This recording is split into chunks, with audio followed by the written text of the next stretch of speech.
And in the book and in the statement you say, paragraph 186, I am passionate about my work in global public health, and I felt I had the correct expertise to contribute to a more effective response.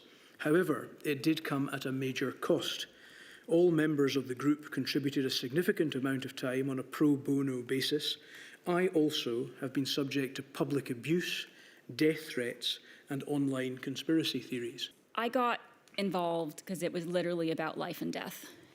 I got onto the media at a time when I felt that people were confused, they didn't know what to believe, and I knew what experts were doing. Experts were moving their families to remote islands. They were moving to country homes, and they were pulling their children out of school, and they were protecting them and themselves and their loved ones.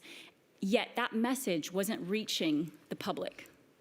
It seemed to be this divide between what, not just here, around the world, experts were doing to prepare, and what the general public knew, with governments underplaying it. Yeah, I stepped up and I tried to provide honest information to the public on the risks, on what we knew about it, on what other countries were doing. I tried not to be alarming, I tried to be always factual, but I felt they deserved the same information that we had and the same chances of protecting their loved ones. And it has been rough. I won't go into it too much, but I have gotten death threats, I've had racism, sexism, homophobia, you name it, xenophobia, and I've taken it because I think the bigger idea is that we try to help each other and do good, and I stay true to that. But it's not about me anymore, because I lead a team of researchers at the university, postdocs, PhDs, masters, about 75% are young women.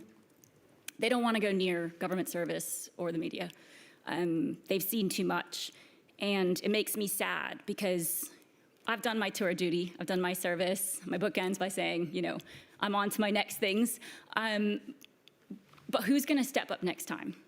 And I don't think seeing how it's gone that others will be willing to do it, because the cost is high and the benefits are low. Sitting on government panels is seen as, you know, great that you've done it. Media work is completely seen as irrelevant, I would say. And so why would you do it, given the costs involved? I did it because we were in a pandemic and people were dying, and I just thought it was too important not to speak up. My sister also works on a COVID ward in New York City. She had seen everything before, you know, we were hit slightly after them and all of that. And I just felt, you've got to speak up if you're going to speak up. But would I do it again? As I said, I don't know if I would, knowing what I know now. And I don't have solutions. It's not Britain specific. This is true, as I say in my book, of Netherlands, Germany, United States is even worse. There you're afraid of being shot. At least here you're only worried about being stabbed. And you know, Australia, the same. So I don't think it's British specific or UK specific. This is a general problem now. Also with the online misinformation, where people can share something which gets shared 4,000 or 5,000 times and becomes the truth because it's been shared. I don't know what you do about it. That's, I guess, something I hope I'll learn from you guys, because I'm pretty stuck on solutions. I can see the problem, I just can't see a way forward.